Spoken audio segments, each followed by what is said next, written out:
ക്രിസ്തുയേശുവിൻ്റെ നാമത്തിൽ സ്നേഹവന്ദനത്തെ അറിയിക്കുകയാണ്. കർത്താവ് നമുക്ക് അനുഗ്രഹിക്കപ്പെട്ട ഒരു സന്ദർഭം നൽകി തന്നു.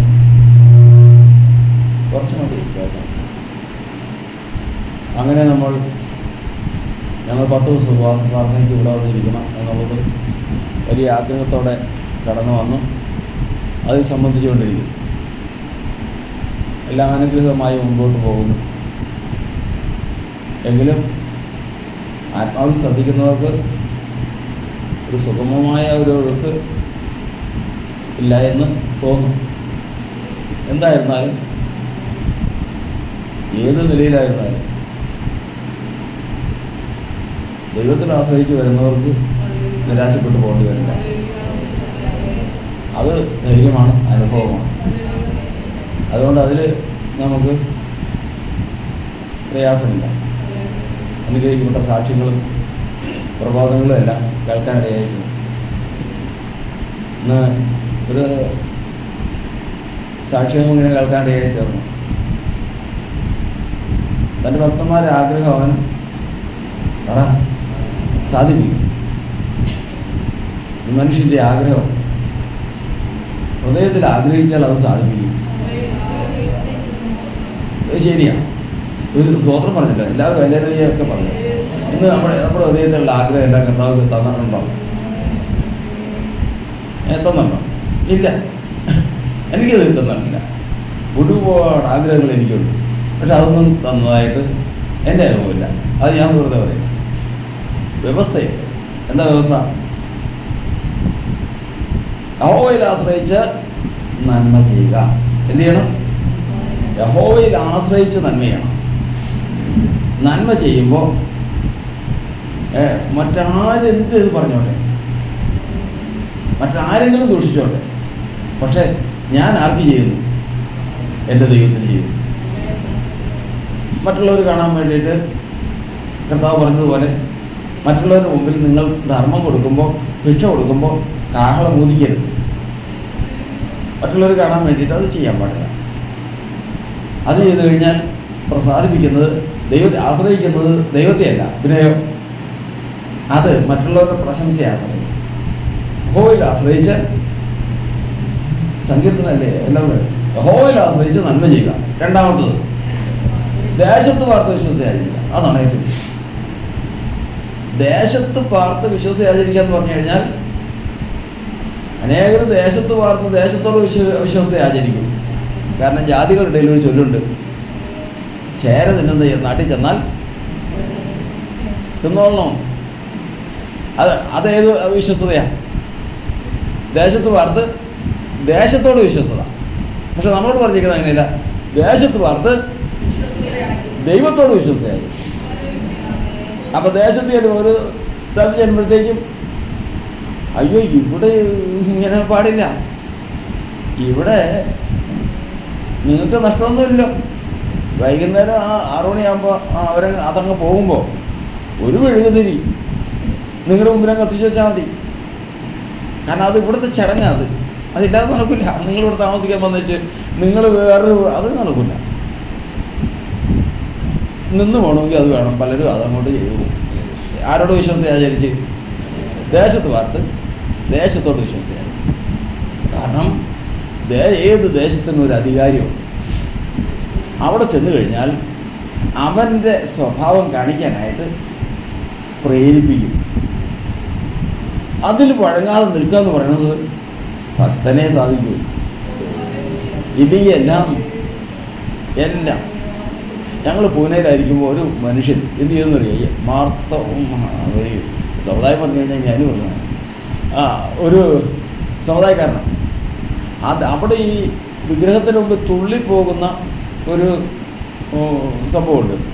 അതിൻ്റെ മുമ്പിൽ അദ്ദേഹം തുള്ളി പോയി അത് വെള്ളത്തിൽ കൊണ്ടുപോയി ഈ വിഗ്രഹം കൊണ്ട് കളയുന്ന ഒരു ചടങ്ങുണ്ട്.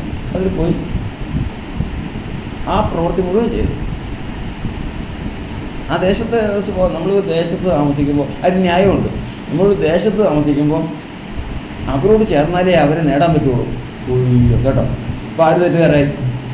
അപ്പോൾ നമ്മൾ തെറ്റുകാരായി. സംഭവിച്ചെന്നറിയാമോ? സംഭവിച്ച കാര്യമാണ്. ഈ ഭാഗത്തുള്ള ഒരാളാണ്, ആരാണ്ട് ഞാൻ ഒന്നും പറയുന്നത് ശരിയല്ല. അവസാനം അവൻ ഇതിൽ മരിച്ചിട്ട് അവൻ്റെ അപ്പൻ അവിടെ നിന്ന് പോന്ന കാര്യം എടുത്തുകൊണ്ടാണ് പോകുന്നത്. ഞാൻ പറഞ്ഞത് ആരോടും പ്രതികാരത്തിനല്ല, ഞാൻ പറഞ്ഞത് ദേശത്ത് പാർത്ത് വിശ്വസിയായിരിക്കാൻ നാം പറയുന്ന ആരോടൊന്നും കൂടെ ചോദ്യം ഉള്ളതുകൊണ്ട് ദേശത്ത് പാർത്ത് ദൈവത്തോട് വിശ്വസിയായിരിക്കും കേട്ടാണ്.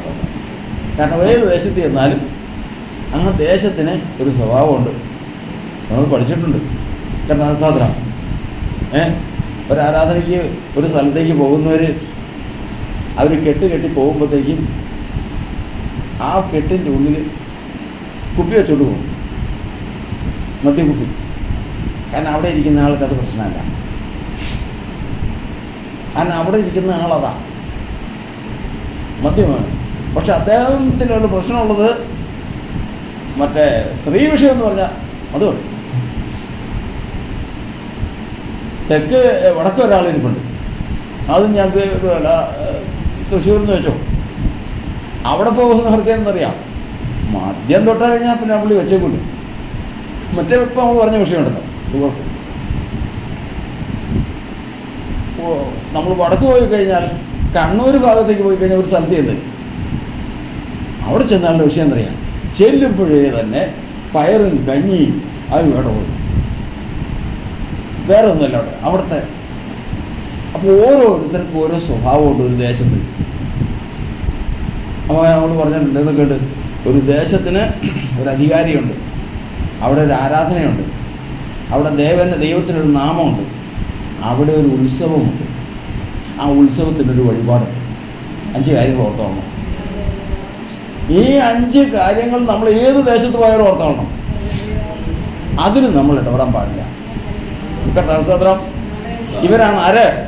ദേശത്ത് പാർത്ത് വിശ്വസ്തത ആചരിക്കുന്നവർ. അപ്പോൾ ആദ്യം പറഞ്ഞാൽ യഹോവയിൽ ആശ്രയിച്ച് നന്മ ചെയ്യുന്നവർ, ദേശത്ത് പാർത്ത് വിശ്വസ്തത ആചരിക്കുന്നവർ. മൂന്നാമത്തത് യഹോവയിൽ തന്നെ രസിച്ചുകൊള്ളുക. എന്താ രസം? രസിക്കുന്നത് ആരിലായിരിക്കണം? യഹോവയിൽ തന്നെ രസിച്ചു കൊള്ളണം. ഇപ്പോൾ വീടുകളിൽ ചെന്നാൽ കാണാം, ഞാൻ കുറ്റം പറയണതല്ല, വീടുകളിൽ ചെന്നാൽ കാണാം. എന്താ ഇപ്പോൾ വേൾഡ് കപ്പ് ഒക്കെ നടക്കുന്ന സമയമാണ്. ഇങ്ങനെ 80-82 വയസ്സ് ഉണ്ടെന്ന് തോന്നുന്നു. ജാതികളാണ് കമ്മത്തെന്ന് പറഞ്ഞ ഒരാളാണ്.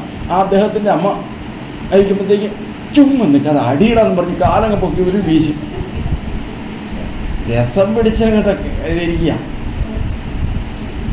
പക്ഷെ ഒരു വാക്യം ഓർത്തോളണം, ഏതാ? ദേശത്ത് പാർത്ത് പിന്നെ യഹോവയിൽ മാത്രം തന്നെ രസിച്ചു കൊള്ളുക. ഇല്ലെങ്കിലോ യെരമ്യാവ് പറഞ്ഞ വാക്യം ഓർത്തോളണം. യെരമ്യാവിന് വേദനയും കഷ്ടവും നഷ്ടവും പ്രയാസവും എല്ലാം വർദ്ധിച്ചു വന്നപ്പോൾ യെരമ്യാവ് പറയാം, കർത്താവേ, എൻ്റെ ജീവിതത്തിൽ ഞാൻ ഇന്ന് വരെ കളിക്കാരുടെ കൂട്ടത്തിൽ നിന്ന് രസിച്ചിട്ടില്ല. അപ്പോൾ ഒരു മനുഷ്യന് അത്യാഹിതം വരുമ്പോൾ ചിന്തിക്കുന്നതാണ്. വാക്യം വായിച്ചു യെരമ്യാവ് 15:17.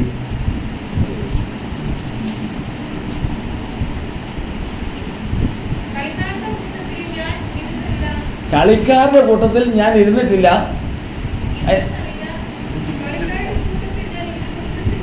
ഇരുന്ന് ഉല്ലസിച്ചിട്ടില്ല.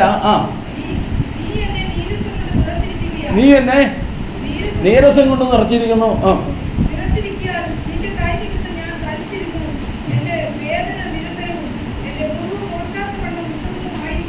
എന്തൊക്കെയാന്ന് നിറയ്ക്കുന്നു? വേദന, മുറിവ്, ഇതെല്ലാം വരുമ്പോൾ നമ്മുടെ ജീവിതത്തിൽ ഓർക്കേണ്ട കാര്യം ഈ പറയുന്നത്, ഓർക്കേണ്ട കാര്യമാണ് ഈ പറയുന്നത്. എന്തൊക്കെയാ?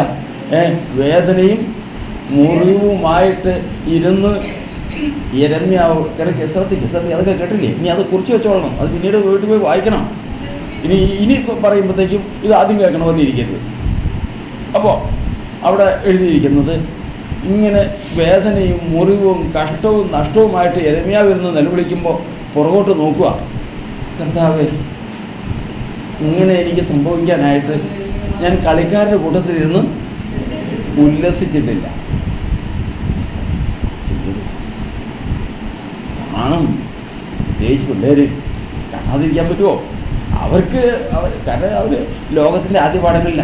ഞാൻ കുറ്റം പറയുന്നതല്ല, പക്ഷെ വചനം ഇതാ. ഇത്രയും കാര്യങ്ങൾ ചെയ്താൽ കളിക്കാരുടെ കൂട്ടത്തിൽ ആരും ഉല്ലസിച്ചിട്ടില്ല എങ്കിൽ ബാക്കി പറ.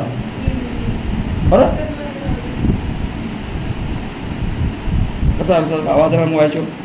സങ്കീർത്തനം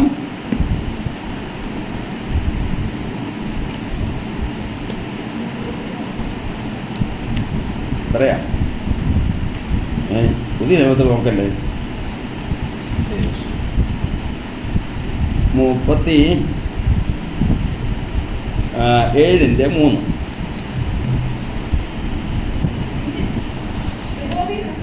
ആ, യഹോവയിൽ ആശ്രയിച്ച് നന്മ ചെയ്യുക, ദേശത്ത് പാർത്ത് വിശ്വസിയായിരിക്കുക, യഹോവയിൽ തന്നെ രസിച്ചു കൊള്ളുക. ആഹാ, അപ്പോൾ ഇത്രയും ചെയ്തതിന് ശേഷം, അല്ലാതെ നമ്മുടെ ഇഷ്ടമുള്ള വഴിക്ക് നടന്നതിന് ശേഷം ഞാനൊരു ഹൃദയം ആഗ്രഹിച്ചില്ല, അവൻ ഈ തോട്ടം ഇത്രയും കിടക്കണം, ഒരു 15 തന്നെ എനിക്ക് കിട്ടിയെങ്കിൽ, ഒരു 20 കുറച്ച് കിട്ടിയെങ്കിൽ, അല്ലെങ്കിൽ ആ പോണ വഴിക്ക് കുറച്ച് സ്ഥലം കിട്ടിയെങ്കിൽ, അല്ലെങ്കിൽ എനിക്കൊരു 2 ലക്ഷം രൂപ കിട്ടിയെങ്കിൽ, അത് നടക്കില്ല. പക്ഷെ ഇത്രയും ചെയ്തതിന് ശേഷം ഇതിൽ കുറ്റമറ്റവനായിരിക്കും ഈ 3 കാര്യത്തിൽ. നിന്റെ ഹൃദയത്തിലെ ആഗ്രഹം നിനക്ക് ലഭിക്കും. കർത്താവിന് സാധനം അതില്ലാതെ വരുമ്പോഴാണ് പ്രശ്നം. ദൈവം നമ്മൾ അനുഗ്രഹിച്ചിട്ട് അതൊന്നും അല്ല നമ്മളൊന്ന് ചിന്തിച്ചത്. കർത്താവിന് സാധനം. പിന്നെ വേറൊരാൾ സംസാരിച്ചപ്പോൾ സാങ്കുട്ടി പറഞ്ഞൊരു വചനവും നമ്മുടെ ബിജു പറഞ്ഞൊരു വചനമൊക്കെ അതെല്ലാം വിശദമായിട്ട് അങ്ങനെ ചിന്തിച്ച് പോയി കഴിഞ്ഞാൽ അങ്ങനെ ചിന്തിച്ച് പോകേണ്ടതാണ്. എന്നാൽ അതിലേക്ക് എവിടെയും പോകാൻ ഇപ്പോൾ സമയമില്ല. അതുകൊണ്ട് ഇത് നമ്മൾ പ്രത്യേകിച്ച് ഓർക്കേണ്ട ഒരു വിഷയമായതുകൊണ്ടാണ് പറഞ്ഞിരിക്കുന്നത്. എല്ലാവരും പറയുന്നതാണ് തൻ്റെ ഭക്തന്മാരുടെ ആഗ്രഹം അവൻ സാധിപ്പിക്കും, എന്നിട്ട് മുഖം ഒന്ന് പാടും. എന്താ എന്തോരം കാര്യങ്ങൾ ആഗ്രഹിച്ചതാണ്, ഇന്ന് വരെ ഒരു കാര്യം പോലും നടന്നിട്ടില്ല. അതായി മുഖം പാടുന്നത്. എന്നിട്ട് ധൈര്യത്തോടെ പറയും എൻ്റെ കർത്താവ് എല്ലാം സാധിപ്പിക്കുമെന്ന് പറയും. കാരണം മനസ്സിലാവുകയില്ല. ഇതാ കാരണം. എന്താ? ദേശത്ത് വിശ്വസ്തതയില്ല. ഞങ്ങൾ ഒരു സഹോദരനുമായിട്ട് ട്രാക്ട് കൊടുത്ത് പോവുക, സുവിശേഷം പറഞ്ഞു പോവുക. കുറച്ച് കയറി ഒരു കയറ്റം കയറി പോകണം. ഒരു സ്ഥലത്തൊക്കെ ചെന്നപ്പോഴത്തേക്കും നോക്കിയിട്ട് നമ്മുടെ സഹോദരനെ കാണുന്നില്ല. അതിന് അപ്പോൾ പിന്നെ ഞങ്ങൾ പിന്നെ കണ്ടില്ല. അപ്പോൾ വരും എന്ന് ഞങ്ങൾ ചിന്തിച്ചിരുന്നു. കുറച്ച് നേരം കഴിഞ്ഞപ്പോൾ ഒന്നിനെന്നറിയാം, കയറാൻ പോണ വീടെന്ന് പറഞ്ഞു കഴിഞ്ഞാൽ പുള്ളി അയൽവക്കാണ്. ഇതവർക്ക് തമ്മിലറിയാം, അവിടുത്തെ ജീവിതം അവർക്കറിയാം. അപ്പോൾ ദേശത്ത് വിശ്വസ്തതയില്ല. രസിക്കുന്നത് ദൈവത്തിന് മാത്രമല്ല, മറ്റ് പല രസമുണ്ട്. നന്മ ചെയ്യണമെങ്കിൽ, എന്തെങ്കിലും നന്മ ചെയ്യണമെങ്കിൽ അത് പേപ്പറിൽ കൊടുക്കും. ആഗ്രഹം സാധിക്കില്ല. ഇന്ന് കർത്താവിൻ്റെ സന്നിധിയിൽ നമുക്ക് ഇത് പാഠമായിരിക്കണം. ഒരിക്കലും ഒരു പാഠം മറന്നു പോകരുത്. നമ്മുടെ ജീവിതത്തിൽ ഇതെന്നും അത് ഉറപ്പായിരിക്കുകയും വേണം. യേശു മഹോന്നതനെ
കർത്താവിൻ്റെ തിരുനാമത്തിന് വീണ്ടും മഹത്വം ഉണ്ടാകട്ടെ.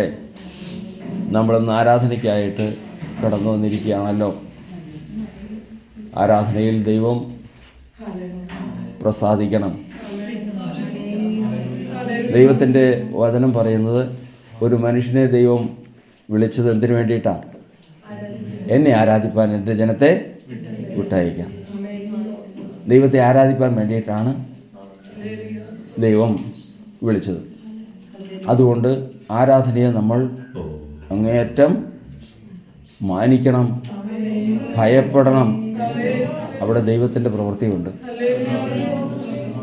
പലപ്പോഴും ആരാധനയെ ലക്ഷ്യമാക്കാതെയും ആരാധനയ്ക്ക് ഇടയിൽ പല ചിന്തകളും പല കാര്യങ്ങളും കൊണ്ടുവരുന്ന അവസ്ഥകളും പലയിടങ്ങളിലുണ്ട്. അത് മനസ്സിലാക്കണം. അതിലൊറ്റ കാര്യമേ ഉള്ളൂ. എന്താ? ആ വചനം ഓർത്തോളണം, മറന്നു പോകരുത്. സഭയുടെ ഉള്ളിൽ നിന്ന് എന്നെ ആരാധിപ്പാൻ, എന്നെ ശുശ്രൂഷിപ്പാൻ എൻ്റെ മകനെ വിട്ടയക്കണം. നീ വിട്ടയക്കുന്നില്ല എങ്കിൽ ഒറ്റ വിധിയേ ഉള്ളൂ, നിൻ്റെ ആദിജാതനെ, മകനെ ഞാൻ കൊന്നുകളയും. അത് ഓർത്തോളണം. അത് എപ്പോഴും ഓർത്തോളണം. ഏതെങ്കിലും സഭയിൽ ആരാധനയ്ക്ക് വിഘാതമുണ്ടാക്കുകയോ കലക്കമുണ്ടാക്കുകയോ ചെയ്താൽ ഉടനെ തന്നെ അവൻ വേറെ എങ്ങോട്ടും നോക്കണ്ട, അവൻ്റെ മൂത്ത സന്തതിയുടെ മുഖത്തേക്ക് നോക്കിയാൽ മതി. അത്രമാത്രം ഭയപ്പെടേണ്ട ഒന്നാണ് ആരാധന. കർത്താവിൻ്റെ സ്തോത്രം. അതുകൊണ്ട് ഇന്ന് കർത്താവിൻ്റെ സന്നിധിയിൽ നാം ആയിരിക്കുമ്പോൾ, ഞാൻ ഈ ആരാധനയിൽ വരികയും ഇതിൽ സംബന്ധിക്കുകയും ചെയ്യുമ്പോൾ എല്ലാവർക്കും അത് പ്രചോദനമാകുന്നതല്ലാതെ ഒരിക്കലും അതുകൊണ്ട് ആർക്കും ഇടർച്ചയില്ലാത്ത ഒരു ജീവിതമായി എന്നെ തരണം. കർത്താവിൻ്റെ സ്തോത്രം. എന്താണെന്നറിയാമോ?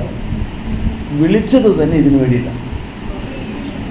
നമ്മൾ വിചാരിക്കും നമ്മൾ വിളിച്ചു വന്നതിന് ശേഷം ഓരോ കാര്യങ്ങൾക്കായിട്ട് തൊഴിൽ ചെയ്തും പണി ചെയ്തും സമ്പാദിച്ചും ജീവിക്കണം എന്നുള്ളതാണ്. അങ്ങനെയല്ല. വിളിച്ചത് തന്നെ ഈ കാര്യത്തിന് വേണ്ടിയിട്ടാണ്, ആരാധനയ്ക്ക് വേണ്ടിയിട്ട്. അതാ ഇസ്രായേൽ ജനത്തെ വിളിച്ചത് എന്തിനു വേണ്ടിയിട്ടാണ്? അപ്പോസ്തലരുടെ പുസ്തകം 26:6 വായിക്കുന്നത് എന്താ? 26:6.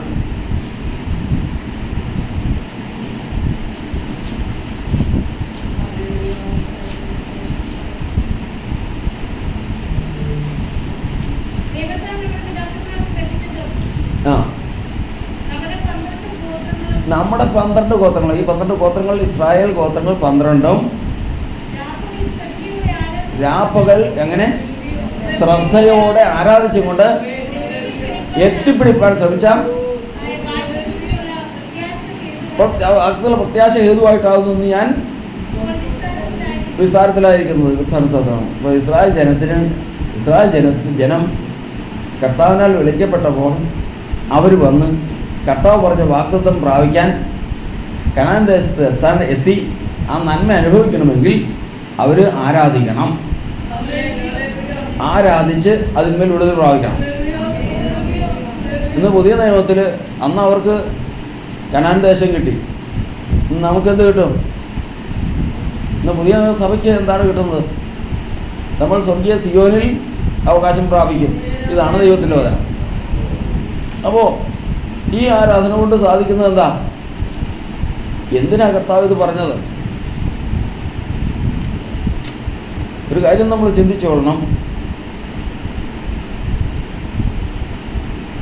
ദുഷ്ടന്മാർ ലജ്ജിച്ച് പാതാളത്തിൽ, സങ്കീർത്തനം വായിക്കണം. ഇവിടുന്ന് ഈ ശരീരം വിട്ട് നമ്മുടെ പ്രാണൻ പുറത്തേക്ക് ഇറങ്ങിക്കഴിഞ്ഞാൽ അതിൽ ഒരു വിഭാഗം എങ്ങോട്ട് പോകുന്നു? പാതാളത്തിലേക്ക് പോകുന്നു. ആ പാതാളത്തിൽ പോയിട്ട് എങ്ങനെ ഇരിക്കുന്നു? ലജ്ജിക്കുമ്പോൾ ഒരാൾ എങ്ങനെ ഇരിക്കണം? മുഖം തല താഴ്ത്തി, പിന്നെ മൗനമായിരിക്കുന്നു. മിണ്ടാൻ പാടില്ല.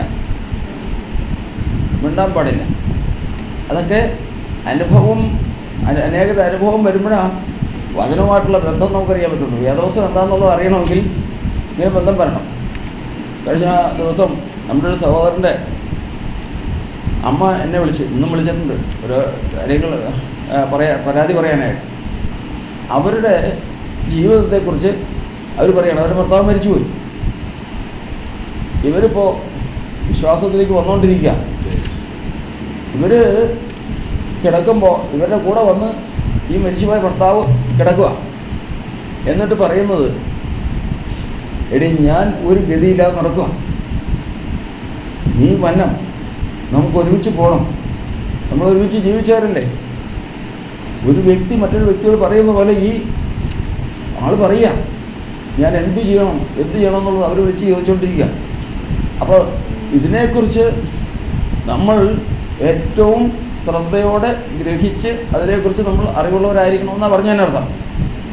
അപ്പോൾ ഇവിടെ നിന്ന് പോയി ലജ്ജിച്ച് പാതാളത്തിൽ പറയാം, അതിനറിയാൻ പാടില്ലേ? 33-ാം സങ്കീർത്തനം.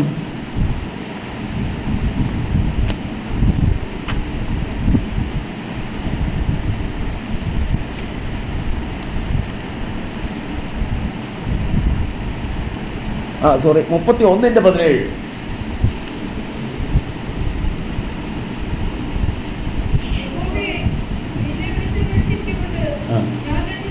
യഹോവേ നിന്നെ വിളിച്ചപേക്ഷിച്ചുകൊണ്ട് ഞാൻ ലജ്ജിച്ചു പോകരുതേ. ദുഷ്ടന്മാർ ലജ്ജിച്ച് പാതാളത്തിൽ മൗനമായിരിക്കട്ടെ. കർത്താവിന്റെ സ്തോത്രം. അപ്പോൾ ദുഷ്ടന്മാർ നേരെ എങ്ങോട്ട് പോകുന്നു? അവിടെ എന്ത് ചെയ്യുന്നു? മൗനമായിരിക്കുന്നു. മുഖത്തെന്താ? ലജ്ജ. കർത്താവിന്റെ സ്തോത്രം.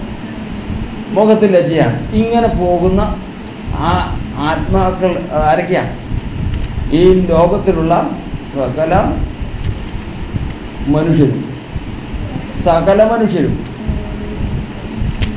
ദൈവത്തെ അറിയാത്ത, ക്രിസ്തുവിനെ അറിയാത്ത സകല മനുഷ്യരും ഈ നിലയിൽ പോയിക്കൊണ്ടിരിക്കുക.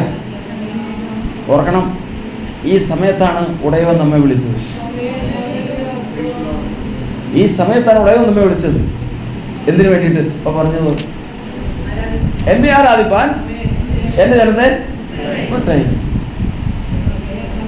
അപ്പൊ ആരാധിച്ചാൽ എന്ത് സംഭവിക്കും? 11:4 വായിച്ചേ.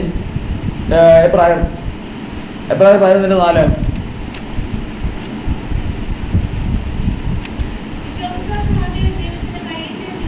വിശ്വാസത്താൽ ഹാബേൽ ദൈവത്തിന് കായീനിലും ഉത്തമമായ യാഗം കഴിച്ചു, അതിനാൽ അവന് നീതിമാനെന്ന് സാക്ഷ്യം ലഭിച്ചു. ദൈവം അവന്റെ വഴിപാടിന് സാക്ഷ്യം കൽപ്പിച്ചു. മരിച്ച ശേഷവും അവൻ വിശ്വാസത്താൽ സംസാരിച്ചുകൊണ്ടിരിക്കുന്നു. അവന്റെ ശരീരം എവിടെയാണ്? ആബേലിന്റെ ശരീരം എവിടെയാണ്? ആബേലിന്റെ ശരീരം മണ്ണിൽ. അപ്പോൾ അവൻ്റെ പ്രാണൻ എന്ത് ചെയ്തുകൊണ്ടിരിക്കുക? സംസാരിച്ചുകൊണ്ടിരിക്കുക. എന്ന് തുടങ്ങി? എന്ന് തുടങ്ങി? രണ്ടുപേരും കൂടി യാഗം കഴിക്കാൻ പോയി. ചേട്ടനും അനിയനും കൂടെ, ഹാബേലും കായീനും കൂടെ യാഗം കഴിക്കാൻ പോയി. ദൈവം ഹാബേലിന്റെ യാഗത്തിലും പ്രസാദിച്ചു. ഹാബേലിന്റെ യാഗത്തിൽ മാത്രമല്ല, പിന്നെയോ രണ്ട് ഓർത്തോളണം. ദൈവം ഹാബേലിലും അവന്റെ യാഗത്തിലും പ്രസാദിച്ചു. യാഗത്തിൽ പ്രസാദിച്ചെന്തുകൊണ്ടാണ്? യാഗത്തിൽ പ്രസാദിച്ചെന്തുകൊണ്ടാണ്? ഒരു ആടിനെ കൊണ്ടുപോയി കൈയും കാലും കെട്ടി ആ യാഗപീഠത്തിൽ വെച്ച് അറുത്ത് രക്തം ചൊരിഞ്ഞ് ദൈവത്തിന് മുമ്പാകെ യാഗം കഴിച്ചു. ദൈവം ആ യാഗത്തിൽ പ്രസാദിച്ചു. അതെന്തുകൊണ്ടാണ്? വരാനിരിക്കുന്ന ക്രിസ്തു, ലോകത്തിൽ വരാനിരിക്കുന്നത് നീതിമാനായ ക്രിസ്തു ഈ ലോകത്തിൽ വന്ന് മനുഷ്യവംശത്തിന് വേണ്ടി യാഗമായി തീരുന്നതിൻ്റെ അടയാളമായിട്ട് അവൻ മുമ്പുകൂട്ടി ചെയ്തപ്പോൾ ദൈവം അത് കണ്ടപ്പോൾ ആ യാഗത്തിൽ പ്രസാദിച്ചു. കാരണം കാൽവരിക്ക് തുല്യമാണ്. കാൽവരിയുടെ ആലങ്കാരിക ഭാഷയാണ് അവൻ ചെയ്തത്. അതുകൊണ്ടാണ് ഈ പറയുന്നത്, എന്താ, ഒരു മനുഷ്യൻ എന്തെല്ലാം പറഞ്ഞാലും ദൈവത്തെ പ്രസാദിപ്പിക്കാൻ ഒറ്റ വഴിയേ ഉള്ളൂ. ഏതാ? റോമാലേഖനത്തിൽ നമ്മൾ വായിക്കുന്നത് ഇപ്രകാരമാണ്: ഞാൻ ദൈവത്തിൻ്റെ മനസ്സലിവ് ഓർപ്പിച്ച് നിങ്ങളെ പ്രബോധിപ്പിക്കുന്നത്. സ്തോത്രം. ദൈവത്തിൻ്റെ മനസ്സലിവ്. ദൈവം എന്ത് ചെയ്യും? മനസ്സലിവ്. അപ്പൊ ഇത് ആര് മനസ്സിലാക്കി? ബുദ്ധിയുള്ളവൻ മനസ്സിലാക്കി. ഐലൻഡിൽ ഒരു പ്യൂണിൻ്റെ വേക്കൻസി ഉണ്ട്. പ്യൂണിൻ്റെ വേക്കൻസി ഉണ്ട്. അത് ഒരു അധികാരിയുണ്ട്. ആ അധികാരി പറഞ്ഞാൽ കിട്ടും. പക്ഷെ ആ അധികാരി പറയണ്ടേ 100 പേരാണ് നിൽക്കുന്നത്. 100 പേരാണ് നിൽക്കുന്നത്. അപ്പോൾ ഇയാൾ വെച്ചിട്ട് കാലത്തെ അങ്ങ് ചെന്ന് പുള്ളിക്ക് ഒരു മോനെ ഉള്ളൂ. ആ മോനാണെങ്കിൽ ഒരല്പം വികലാംഗൻ എന്നുള്ളത് എനിക്ക് ഒരു ശരിയായ ബുദ്ധിയിൽ ഉള്ള ആളല്ല. രാവിലെ 6 മണിക്ക് ചെന്നിട്ട് അന്നേരം മുതൽ ഈ കൊച്ചിനെ എടുത്തുകൊണ്ട് നടക്കുക. ഈ പോയ അവന് വേണ്ടിയിട്ട് ഈ കാര്യങ്ങൾ ചെയ്യും. ഇതെല്ലാം കഴിഞ്ഞ് ഒരു 7 മണി 8:30 ആയപ്പോഴത്തേക്കും ഇയാളിത് സൂക്ഷിച്ച് നോക്കിയപ്പോഴത്തേക്കും സന്തോഷമായി. കാരണമല്ല സാറിന് ഈ കൊച്ചിനെ ആരും എടുക്കാൻ ധൈര്യപ്പെടില്ല, അല്ല താല്പര്യപ്പെടില്ല. കാരണം ഇത് ഒന്നാമത്തെ വികൃതിയാണ്, കാരണം ബോധമില്ലല്ലോ. പക്ഷെ ഇവൻ ഇതെല്ലാം സഹിച്ച് ആ കൊച്ചിൻ്റെ ഇടയ്ക്ക് ഒരു മിഠായിയൊക്കെ കൊടുത്ത് അവനെ കൊണ്ടുപോയി മുഖമൊക്കെ കഴിച്ചു. 8 മണിയായി. 6 മണിക്ക് വന്ന് 8 മണി ആയപ്പോഴത്തേക്കും അവൻ യജമാനൻ മനസ്സലിഞ്ഞ്. എന്താ കാരണം തൻ്റെ മകനെക്കുറിച്ച് അതുപോലെ ഒരു ചിന്തയുള്ളവനാണ് ആ മനുഷ്യൻ. ഇതുപോലെയാണ് ഒരു മനുഷ്യൻ ദൈവത്തെ പ്രസാദിപ്പിക്കാൻ വരുമ്പോൾ ഓർത്തുകൊള്ളണം. എന്താ ഈ ദൈവത്തിൻ്റെ മനസ്സലിയണമെങ്കിൽ എന്ത് ചെയ്യണം? 12-ാം അധ്യായം വായിച്ചാലേ അറിയാവുള്ളൂ. എത്ര ആ റെഫറൻസ് ഒന്ന് പറഞ്ഞു കൊടുത്തേ. റോമാലേഖനം 12:1. ഞാൻ ദൈവത്തിൻ്റെ മനസ്സലി ഓർപ്പിച്ച് നിങ്ങളെ പ്രസാദിപ്പിക്കുന്നത് നിങ്ങളുടെ ആരാധനയിൽ എന്ത് വേണം? ബുദ്ധി വേണം.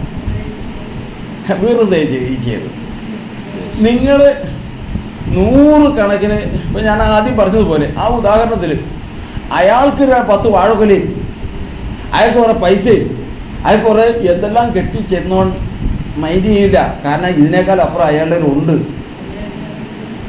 അയാൾക്കത് വിഷയമല്ല. ഇതുപോലെ ദൈവത്തിന് നിങ്ങൾ എന്തെല്ലാം കൂട്ടിയെന്നോ? എന്തിനാ? സകലത്തിൻ്റെ ഉടയവനെ കൈക്കൂലി കൊടുത്ത് പ്രസാദിപ്പിക്കാൻ പറ്റുമോ? പറ്റില്ല. അവൻ്റെ ഒരു ഭാഗത്ത് അവൻ്റെ ഒരു ഭാഗത്ത് മനസ്സുണ്ട്. എവിടെയാണെന്നറിയാമോ? എവിടെയാ? വായിച്ചോ. ദൈവത്തിൻ്റെ മനസ്സിനെ പോൽപ്പിച്ച് നിങ്ങളെ പ്രബോധിപ്പിക്കുന്നത് നിങ്ങൾ ബുദ്ധിയുള്ള ആരാധനയായി നിങ്ങളുടെ ശരീരങ്ങളെ ജീവനും വിശുദ്ധിയും ദൈവത്തിന് പ്രസാദമുള്ള യാഗമായി സമർപ്പിപ്പീൻ. അപ്പോ ആരെങ്കിലും ദൈവപുത്രനായ ക്രിസ്തുവിനെ അവൻ്റെ യാഗത്തെ ഓർപ്പിക്കുന്ന ഒരു കാര്യം നമ്മുടെ പ്രാർത്ഥനയിലോ നമ്മുടെ സമർപ്പണത്തിലോ ഉണ്ടെങ്കിൽ അവൻ്റെ മനസ്സവിടെ ഉണ്ട്. അതുകൊണ്ടാണ് പറയുന്നത് ഏത് പ്രാർത്ഥനയുണ്ടെങ്കിലും നമ്മൾ എങ്ങനെ പ്രാർത്ഥിക്കണം? കാൽവരിയെ മുമ്പോട്ട് വെച്ചേ പ്രാർത്ഥിക്കാവൂ. കാൽവരിയെ മുമ്പോട്ട് വെച്ച് പ്രാർത്ഥിക്കുമ്പോൾ ദൈവ മനസ്സലിയും, സംശയമില്ല. കർത്താവ് ബാക്കി ആരെന്ത് ഒരു ശുശ്രൂഷ പ്രസംഗിക്കുന്നത് ആട്ടുകൂട്ടത്തിൽ നിന്ന് നല്ലൊരു ആടിനെ പിടിച്ചുകൊണ്ട് പോയി ആബലിയാഗ് കഴിച്ചു. മറ്റവനോ കായിനോ പച്ചക്കറിയിൽ കേടുവന്നതും ഒടിഞ്ഞതും പയറൊക്കെ ആണെങ്കിൽ ഒരു ഗുണമില്ലാത്ത പച്ചക്കറിയാണ് കൊണ്ടുവന്നത്. അങ്ങനെയാണോ? ആ പച്ചക്കറിയുടെ മോശമല്ല പറഞ്ഞത്. അവൻ കൊണ്ടുചെന്ന യാഗത്തിന് പകിട്ട് പോരാനിട്ടല്ല. പിന്നെയോ ദൈവത്തിൻ്റെ മനസ്സലിവ് അവിടെ ഓർക്കണമെങ്കിൽ ആരാധന എങ്ങനെയുള്ളതായിരിക്കണം? ബുദ്ധിയുള്ളതായിരിക്കണം. ബുദ്ധി എന്ന് പറയുന്നത് എന്താ? ഏറ്റവും വലിയ ബുദ്ധിയാണ് കാൽവരി. ആ കാൽവരിയിലുള്ള വിശ്വാസമാണ് ഏറ്റവും വലിയ ബുദ്ധി. അതാണ് ഒരു മനുഷ്യൻ മനസ്സിലാക്കേണ്ടത്. ലോകത്ത് ബുദ്ധിമാന്മാർ അനേകരുണ്ട്. അതിനും പറയുന്നത് ഭോഷനെ അകൃത്യയാഗം പരിഹസിക്കുന്നു. എന്നാൽ ബുദ്ധിമാനാണെങ്കിൽ അവൻ കാൽവരിയെ ഓർപ്പിച്ച് അവിടെ ദൈവത്തിന് പ്രസാദം തരും. അപ്പോൾ അവിടെ നിന്ന് നോക്കിയപ്പോൾ ദൈവം നോക്കിയത് യാഗത്തിൽ മാത്രമല്ല, പിന്നെ എവിടെ നോക്കി? ഹാവേലിൻ്റെ ഹൃദയത്തിൽ നോക്കി. കാരണം അവിടെ എന്തുണ്ട്? ഈ കാൽവരിയെക്കുറിച്ചുള്ള ജ്ഞാനം ഉള്ളിലുണ്ട്. അതാണ് സാധാരണ. വരാനിരിക്കുന്ന മശിഹായുടെ കാൽവരി യാഗം അവൻ്റെ ഹൃദയത്തിലുണ്ട്. ആ ഹൃദയത്തിലുള്ളതാണ് അവൻ യാഗമായിട്ട് അവിടെ സമർപ്പിച്ചത്. അതുകൊണ്ട് ദൈവം എന്ത് ചെയ്തു? ദൈവം അവൻ്റെ യാഗത്തിലും അവനിലും പ്രസാദിച്ചു. മറ്റതിൽ ഈ രണ്ട് ഭാഗത്തും ഇതില്ല. ദൈവത്തിൻ്റെ മനസ്സലിവ് ഓർപ്പിക്കാനായിട്ട് നിന്റെ പച്ചക്കറിയല്ല വീട് മുഴുവൻ മുന്നോട്ട് വന്ന് അവിടെ കൊടുത്താലും സാധിക്കില്ല. അതുകൊണ്ടാണ് ഇന്ന് നമ്മുടെ സഭയുടെ ഫൗണ്ടറായിരിക്കുന്ന കർത്താവിൻ്റെ ദാസൻ പണ്ട് പ്രസംഗിക്കുമ്പോൾ പറയുമായിരുന്നു, നിങ്ങൾ എന്തെല്ലാം പ്രസംഗിച്ചാലും, എത്ര വാക്ചാതുര്യത്തോടെ പ്രസംഗിച്ചാലും കാൽവരി അതിലില്ല എങ്കിൽ അത് സീറോയാണ്. കാരണം ദൈവത്തിൻ്റെ മനസ്സ് അവിടെ തടയണമെങ്കിൽ കാൽവരിയിലെ യാഗത്തിലെ അതിൽ സൂചിപ്പിച്ചിരിക്കണം കർത്താവിന് സ്തോത്രം. അപ്പോൾ അവിടെയാണ് ദൈവം പ്രസാദിച്ചത്. ഹാബേലിൻ്റെ യാഗത്തിലും ഹാബേലിലും ദൈവം പ്രസാദിച്ചു കർത്താവ്. അപ്പോൾ തന്നെ ദൈവം അവന് എന്ത് കൽപ്പിച്ചു? നീതിമാനെന്ന് സാക്ഷ്യം കൽപ്പിച്ചു. ദൈവം നീതിമാനെന്ന് സാക്ഷ്യം കൽപ്പിച്ചതോടുകൂടി മനുഷ്യൻ ലോകത്തിലേക്ക് ജീവിതം ആരംഭിക്കുന്ന സമയം മുതൽ അവൻ്റെ പ്രാണൻ നിശബ്ദമാണ്. ഏറ്റവും ആദ്യം മനസ്സിലാക്കേണ്ടതാണ്. നമ്മളീ കാണുന്നില്ല ഈ ജാതികൾ, നമ്മുടെ ഉത്തരവാദിത്വം. അതുകൊണ്ടാണ് കർത്താവിൻ്റെ വചനം പറയുന്നത്, അടങ്ങിയിരിക്കരുത്.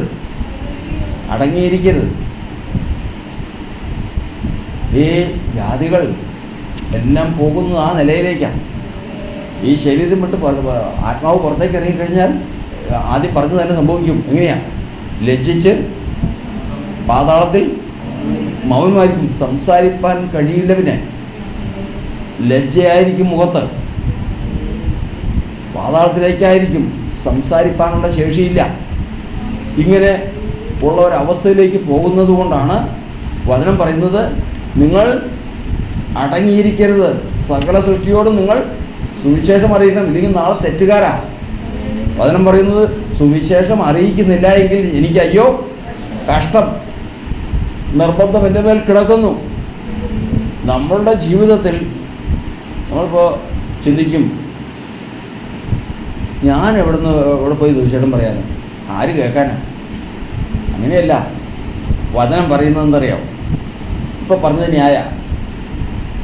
സഹോദരിമാർ അടുക്കളപ്പണിയായിട്ട് ജീവിച്ച് അത്യാവശ്യം കാര്യങ്ങൾക്ക് പുറത്തു പോയിട്ട് വരുന്നതിരിക്കുന്നത്, സഹോദരന്മാർ രാവിലെ കൂലിപ്പണിക്ക് പോയിട്ട് അല്ലെങ്കിൽ ജോലിക്ക് പോയിട്ട് തിരിച്ചു വന്ന് ജീവിക്കുന്നവർ. ഇവർ ആരോട് പറയും? വചനം പറയുന്നത് ഇതൊന്നുമല്ല കർത്താവ് പറഞ്ഞത്. അസാധ്യമായ ഒരു കാര്യവും പറഞ്ഞിട്ടില്ല. എന്താ പറഞ്ഞറിയാമോ? സർവായുധ വർഗ്ഗങ്ങൾ എത്രയാണ്? സർവായുധ വർഗ്ഗങ്ങൾ കർത്താവിൻ്റെ സഹോദരം, കയ്യിൽ വാള്, കയ്യിൽ പരിച, ഒരു കയ്യിൽ വാള്, പിന്നെ തലയിൽ ശിരസ്ത്രം, പിന്നെ നീതി എന്ന കവചം, പിന്നെ അരയിൽ സത്യം എന്ന അരപ്പട്ട, പിന്നെ കാലിന് ചെരുപ്പ്. സർവായുധ വർഗ്ഗങ്ങളാണ്. ഇതിൽ സർവായുധ വർഗ്ഗങ്ങളിൽ കാലിന് ചെരുപ്പെന്ന് പറഞ്ഞാൽ എന്താ അറിയില്ല. നമ്മുടെ കാലിന് ചെരുപ്പിട്ട് ഇടണം എന്ന് പറഞ്ഞതിൻ്റെ അർത്ഥം എന്താ? സമാധാന സുവിശേഷത്തിനായിട്ടുള്ള എഫേസ്യ ലേഖനം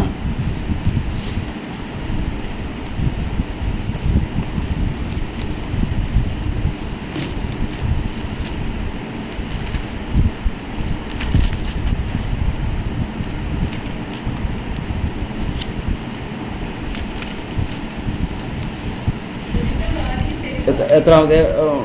6:16.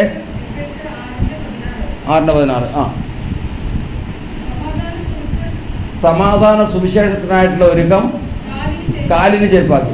സുവിശേഷം ചെന്ന് പറയണമെന്നാണോ പറഞ്ഞേ? ചെന്ന് പറയേണ്ടവർ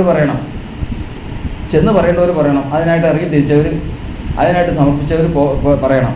എന്നാൽ രാപ്പകൽ അധ്വാനിച്ച് ഉപജീവനം കഴിക്കുന്നവരോട്, അതിന് നിവൃത്തിയില്ലാത്തവർ, ഇപ്പോൾ സൗദി അറേബ്യയിലൊക്കെ രാജകൊട്ടാരത്തിൽ ഈ ക്രിസ്തുവിനെ അറിയാവുന്നവരും വിശ്വാസമുള്ളവരും ഉണ്ട്. മിണ്ടിയ തല പോവും. അവിടെ സ്ത്രീകളും പുരുഷന്മാരും ഒക്കെ പലരും, പക്ഷെ മിണ്ടാൻ നിവൃത്തിയില്ല. അവർക്കൊക്കെ സുവിശേഷം അറിയിക്കാത്ത നാളെ കുറ്റം വരുമോ? ഇല്ല. അവർ അങ്ങനെയുള്ളവരോട് പറഞ്ഞിരിക്കുന്നത്, നിങ്ങൾ സമാധാന സുവിശേഷത്തിനായിട്ടുള്ള ഒരുക്കം നിങ്ങൾ എന്ത് ചെയ്യണം? ഒരുങ്ങിയിരിക്കണം. ദൈവമേ, ഒരാളോടെങ്കിലും യേശുവിനെ കുറിച്ച് പറയാൻ ഒരാളോടെ ഇന്ന് എനിക്ക് കൃപ തരണം. കർത്താവ്, ഈ ഒരുക്കം ഉണ്ടെങ്കിൽ, ഇങ്ങനെ ഒരുങ്ങിയിരിക്കുമ്പോൾ അവനത് കാലിനെന്തുണ്ട്? അവ സുവിശേഷം അറിയിക്കാൻ പോകുന്നവർക്ക് മാത്രമല്ല ചെരുപ്പ്, പിന്നെ ആർക്കാ? പറ. ഒരുങ്ങിയിരിക്കുന്നവർക്കും ചെരുപ്പുണ്ട്. ഇത് നമ്മൾ വചനത്തിൽ ശ്രദ്ധയോടെ ഗ്രഹിച്ചത് നിലനിൽക്കണം. അപ്പോൾ പറഞ്ഞു മനസ്സിലായില്ലേ? ഇപ്പോൾ അനേകരുടെ ജീവിത ചോദ്യങ്ങളെ ഇതൊക്കെ അങ്ങനെ പറയാം. പക്ഷെ ഞങ്ങളവിടെ എന്ത് ചെയ്യും? രാവിലെ പോകുന്നതാണ് പണിക്ക് വേണ്ടിയിട്ട്, വൈകുന്നേരം തിരിച്ചു വരും, രാത്രിയാകുമ്പോൾ തിരിച്ചു വരും. ഞങ്ങളെങ്ങനെ ചോദിച്ചിട്ടായിരിക്കും? വേണ്ട വേണ്ട, ഉണ്ട്. ഇതുണ്ടോ? ഏത്? പറ. ഒരുക്കമുണ്ടോ? ഒരുക്കം ഉണ്ടെങ്കിൽ നിനക്ക് എന്തുണ്ട്? കാലിന് ചെരുപ്പുണ്ട്. ദൈവം അത് അംഗീകരിച്ചു. ഒരു ദൂതം നോക്കുമ്പോൾ ഒരു മനുഷ്യൻ്റെ കാലിൽ എവിടെ, ശരീരത്തിൽ എവിടെ നോക്കണമെന്നറിയാം? ദൂതം നോക്കുമ്പോൾ. ദൈവം നോക്കുമ്പോൾ എവിടെ നോക്കുന്നു? ദൈവം ഒരു മനുഷ്യൻ്റെ നമ്മളെ കാണുമ്പോൾ നോക്കുന്നത് ഹൃദയത്തെയാണ്, ശരിയാണ്. അതുപോലെ തന്നെ അവയവങ്ങളിൽ ഏതൊക്കെ നോക്കുന്നു? മുഴങ്കാല്, നമ്മുടെ മുട്ടുകാല് നോക്കും കർത്താവ്. ഇതിനാ വാലിന് മടങ്ങാത്തതാണോ? 2 അധരത്തെ നോക്കും. ഇവൻ്റെ കൊണ്ട് ബാലിനെ ചുംബനം ചെയ്യണ്ടോ? ഈ ബാലിനെ ചുംബനം ചെയ്യണമെന്ന് പറയുന്നത് എന്താ? നിങ്ങൾ വഴിയിൽ വെച്ച് നശിക്കാതിരിക്കാൻ പുത്രനെ ചുംബനം. നമ്മൾ ആരെ ചുംബിച്ചവരാ? പുത്രനെ ചുംബിച്ചവരാ. എങ്ങനെ ചുംബിച്ച്? അറിയില്ലല്ലോ. എങ്ങനെ ചുംബിച്ച്? കർത്താവ് നേരുള്ള ഉത്തരം പറയുന്നവൻ അധരങ്ങളെ ചുംബനം ചെയ്യുന്നു. അതായത് യേശുവിനെ കർത്താവെന്ന് പരിശുദ്ധാത്മാവിൽ നമ്മൾ ഏറ്റുപറയുമ്പോൾ നമ്മൾ പുത്രനെ ചുംബിക്കുക. അതുകൊണ്ടാണ് പറയുന്നത്, അന്യ ദൈവങ്ങളുടെ നാമത്തെ കീർത്തിക്കരുത്. കർത്താവ് സ്വാതന്ത്ര്യം നമ്മൾ ചുംബിച്ചു പോവും. അവിടെ നടക്കുന്ന അവിടെ ഒരു ഫോട്ടോ വെച്ചിട്ട് അതിൽ നിന്ന് ഇങ്ങനെ ചോര വന്നുകൊണ്ടിരിക്കുക, കണ്ണിൽ നിന്ന് ചോര വന്നുകൊണ്ടിരിക്കുക. ഇത് കേട്ടോണ്ട് ഏതൊക്കെസാരും പറയും, നമ്മളൊന്ന് പരിശോധിക്കണം, നല്ലതാ. ശരിയാണോ ഇല്ലയൊന്നും? എന്താ ഒന്ന് ഇളകിയിട്ടുണ്ട് ഉള്ളിൽ. അങ്ങനെയല്ല. ദൈവത്തിൻ്റെ വചനം പറയുന്നത് യഹോവയുടെ അത്ഭുതങ്ങളെ മാത്രം ഞാൻ കീർത്തിക്കും. അത്ഭുതങ്ങൾ എവിടെയൊക്കെ ഉണ്ട്? അവിടെയാണ്. ഈ ലോകത്തിൽ ക്ഷുദ്രമുണ്ട്, ആഭിചാരമുണ്ട്, മന്ത്രവാദമുണ്ട്, അന്യാരാധനയുണ്ട്, ഇതെല്ലാ കാര്യങ്ങളും ഉണ്ട്. അതിലും ചില കാര്യങ്ങളൊക്കെ നടക്കും. ഇല്ലെന്ന് പറയാൻ പറ്റുമോ? ഇല്ലെന്ന് പറയാൻ പറ്റില്ല. അതൊക്കെ ഉണ്ട്. അവിടെ നടക്കുന്നു, ഇവിടെ ഈ കാര്യങ്ങൾ നടക്കുന്നു. മോശ ചെയ്തത് മാത്രമേ നടന്നുള്ളൂ. മോശ വടിയിട്ട് പാമ്പ് ആയപ്പോൾ മന്ത്രവാദികളും അതുപോലെ തന്നെ ചെയ്തു. അപ്പോൾ ഇതൊന്ന് അടുത്തത് ഒന്ന് ചെയ്തു, അതും അതുപോലെ തന്നെ ചെയ്തു. അപ്പോൾ അവർ മോശക്കാരാണോ? ഇല്ല. പക്ഷേ ഒരു ശക്തിയുള്ളവരാണ്, പക്ഷേ സർവശക്തിയുള്ളവരല്ല. ഓർത്തോണം. ഇവരൊന്നും ഈ ലോകത്തിലെ ദൈവത്തിന് എന്തുണ്ട്? ശക്തിയുണ്ട്. പക്ഷെ എന്തില്ല? നമ്മോട് കൂടെയുള്ളവൻ ആരാ? അതുകൊണ്ടാണ് അതിനെ പറയുന്നത്, നമ്മോട് കൂടെയുള്ളവൻ അവരോട് കൂടെയുള്ളവനേക്കാൾ ശക്തൻ എന്ന് പറയുന്നത്. അതുകൊണ്ടാണ്. അപ്പോൾ ഇങ്ങനെ പല കാര്യങ്ങളും കണ്ടിട്ടിങ്ങ് വരിക. നേരെ കണ്ടുവരുമ്പോഴത്തേക്കും ഇവിടെ വരുമ്പോഴത്തേക്കും ഞാനത് കീർത്തിച്ചുകൊണ്ട് നടക്കാൻ പാടില്ല. അവിടെ നടക്കുന്ന അത്ഭുതങ്ങൾ ഞാൻ കീർത്തിച്ചുകൊണ്ട് നടക്കാൻ പാടില്ല. ഞാൻ കീർത്തിക്കുന്നത് എന്താ? അതിനെ ഓർത്തോളണം. ഞാൻ യഹോവയുടെ അത്ഭുതങ്ങളെ മാത്രം കീർത്തിക്കും. ആ ബാക്കി ഓർത്തോളണം. ഞാൻ യഹോവയുടെ അത്ഭുതങ്ങളെ മാത്രമേ കീർത്തിക്കൂ. വേറൊരു അത്ഭുതം ഞാൻ പറയില്ല. എൻ്റെ വാകൊണ്ടത് വരില്ല. അപ്പോൾ ഒരു മനുഷ്യൻ്റെ വായിൽ നിന്ന് ദൈവത്തിൻ്റെ നാമം മാത്രം വരണം, ദൈവത്തിൻ്റെ അത്ഭുതങ്ങളെ മാത്രം കീർത്തിക്കണം. അതുകൊണ്ടാണ് ദൈവം എന്തിനെ നോക്കുന്ന പറഞ്ഞ് ആദ്യം എന്തിനു നോക്കും? മുഴങ്കാല്. രണ്ടാമത് അധരം. മൂന്നാമത്തത് കണ്ണുകളെ നോക്കും. എന്താണെന്നറിയാമോ? അതാണ് ദൈവത്തിന് ഏറ്റവും പരമപ്രധാനമായ ഒരു കാര്യം. എല്ലാവരുടെയും കണ്ണുകളെ നോക്കും. അവരവൻ്റെ കുഞ്ഞിനെ നോക്കുമ്പോൾ അവൻ്റെ കണ്ണ്, അവൻ്റെ ആലയത്തിൽ നോക്കുമ്പോൾ അവൻ്റെ കണ്ണ്. ഇത് കഴിഞ്ഞ ദിവസം നമ്മൾ പഠിച്ചല്ലോ. എന്താ? കണ്ണിന് ആനന്ദം. അപ്പോൾ ഓരോ സ്ഥലത്തും നോക്കുമ്പോൾ ഓരോ മനുഷ്യൻ്റെ കണ്ണിന് മാറ്റമുണ്ട്. ഇതുപോലെ തന്നെ വിഗ്രഹങ്ങളെ നോക്കുമ്പോൾ അത് കണ്ടിട്ടുള്ളവർക്കും അനുഭവിച്ചിട്ടുള്ളവർക്കും അറിയാവുള്ളൂ. ഈ വിഗ്രഹത്തിട്ട് നോക്കിയിരുന്നുകൊണ്ട് മനുഷ്യനോട് സംസാരിക്കുന്ന പോലെ ഇരുന്നും പറഞ്ഞ് കരയുന്നത് നമ്മൾ നോക്ക് കാണാം. ദൈവം എവിടെ നോക്കിക്കൊണ്ടിരിക്കുക? കണ്ണുകളെ നോക്കിക്കൊണ്ടിരിക്കുക. അപ്പോൾ എവിടെയൊക്കെ നോക്കുന്നു? ഹൃദയത്തെ നോക്കുന്നു ദൈവം. ശരീരത്തിൽ മുഴങ്കാലുകളെ നോക്കുന്നു, പിന്നെ അധരത്തെ നോക്കുന്നു, കണ്ണുകളെ നോക്കുന്നു. ഇതെല്ലാം ദൈവം കുറിച്ചിടും. കർത്താവ് അവസാനം കർത്താവ് പ്രതികാരം ചെയ്യുന്നതിനെ കുറിച്ചാണ് പറഞ്ഞിരിക്കുന്നത്. എന്താ? കർത്താവ് ഇത് എവിടെയൊക്കെ ഉണ്ടെന്നറിയാം? യാതൊരു ആ വിഗ്രഹങ്ങളെ നോക്കി നമസ്കരിക്കുന്ന അവരുടെ കണ്ണുകളെ ഞാൻ ചിതറിച്ച് കളയുന്ന, അവരുടെ കണ്ണുകളെ ഞാൻ ചിതറിച്ച് കളയുന്ന. അപ്പോൾ ദൈവം നോക്കുന്ന ഈ ഭാഗങ്ങൾ ഓർത്തുകൊള്ളണം. എവിടെയാ? അപ്പം നമ്മൾ എവിടെയെങ്കിലും ചെന്ന് മുട്ടുമടക്കുമ്പോൾ ഓർത്തുകൊള്ളണം, ദൈവം എന്ത് നോക്കുന്നു? മുഴങ്കാലും നോക്കുന്നു. എൻ്റെ ദൈവമേ, ജീവിതത്തിൽ ദൈവത്തെ എൻ്റെ മുമ്പിലല്ലാതെ വേറെ ഒന്നിനും എൻ്റെ മുഴങ്കാല് മടങ്ങരുത്. കേട്ടോ? ദൈവമേ, നിന്നെയും നിൻ്റെ അത്ഭുതങ്ങളെയും അല്ലാതെ മറ്റൊന്നിനെയും ഞാൻ കീർത്തിക്കരുത്. പിന്നെ എൻ്റെ പരമാനന്ദം എവിടെ നോക്കുമ്പോഴായിരിക്കണം? ഇതൊക്കെ എന്ന് പറഞ്ഞാൽ മുൻ നിർണയിക്കപ്പെട്ടവർക്കുള്ള കാര്യമായി പറയുന്നത്. ഫിനെഹാസിൻ്റെ ഭാര്യ ദുർവാർത്ത കേട്ട് വീണ് അങ്ങ് പ്രസവിച്ച്. ഒരു സ്ത്രീയുടെ അനുഭവമാണ്.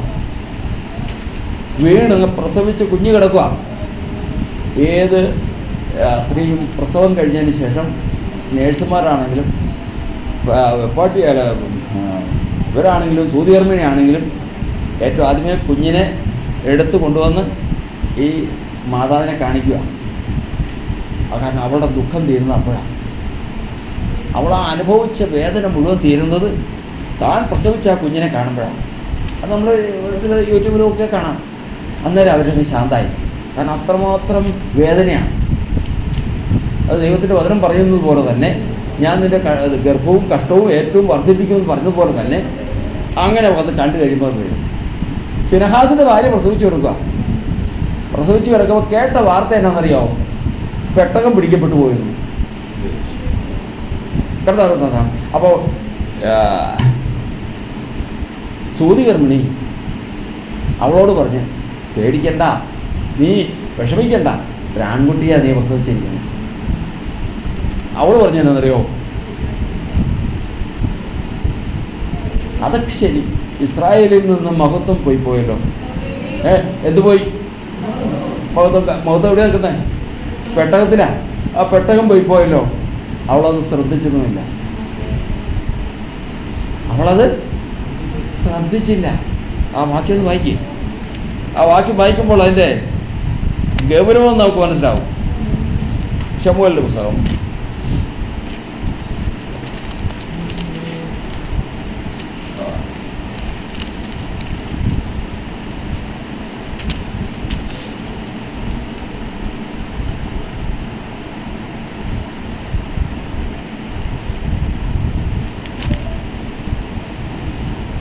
4-ാം അധ്യായത്തിൻ്റെ 19, 4:19. 1 ശമൂവേൽ 4:19.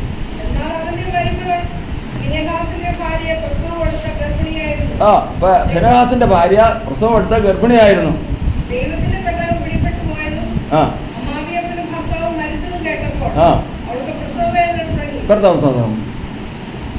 പെട്ടകം പിടിക്കപ്പെട്ടു പോയതും അമ്മാവിയപ്പൻ്റെ മരണവും കേട്ടപ്പോൾ അവൾക്ക് പ്രസവവേദന തുടങ്ങി. നിലത്ത് വീണ് പ്രസവിച്ചു. ആ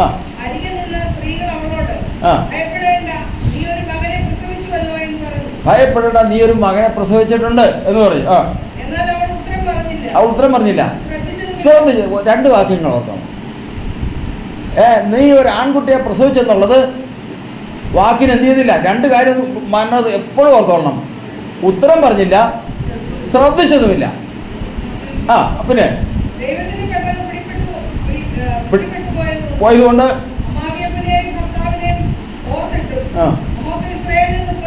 മഹത്വം ഇസ്രായേൽ പോയല്ലോ. ഒറ്റ ദുഃഖം അതേ ഉള്ളൂ. അത് എനിക്കൊരു ആൺകുട്ടി ജനിച്ചാൽ തീരുന്നതല്ല.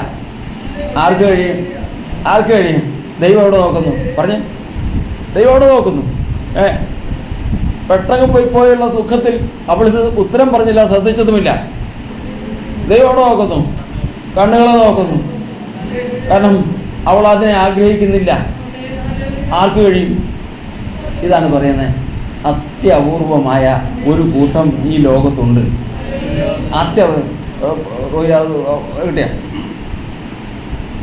അത്യപൂർവമായ, അതായത് വിഗ്രഹങ്ങളെ നോക്കി നമസ്കരിക്കുന്ന, എടുത്തില്ല ഇതുവരെ,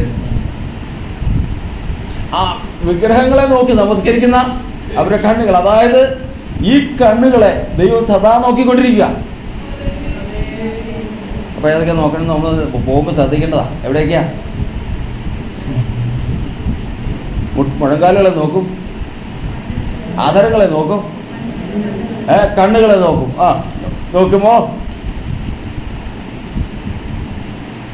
നോക്കുമ്പോ അത് വിഗ്രഹത്തെ നോക്കാത്തതാണെങ്കിൽ, അതായത് ദൈവത്തെ നോക്കുന്ന, ദൈവത്തിന്റെ മന്ദിരത്തെ നോക്കുന്നതിനപ്പുറം മറ്റൊന്നിനെ നോക്കാത്തതാണെങ്കിൽ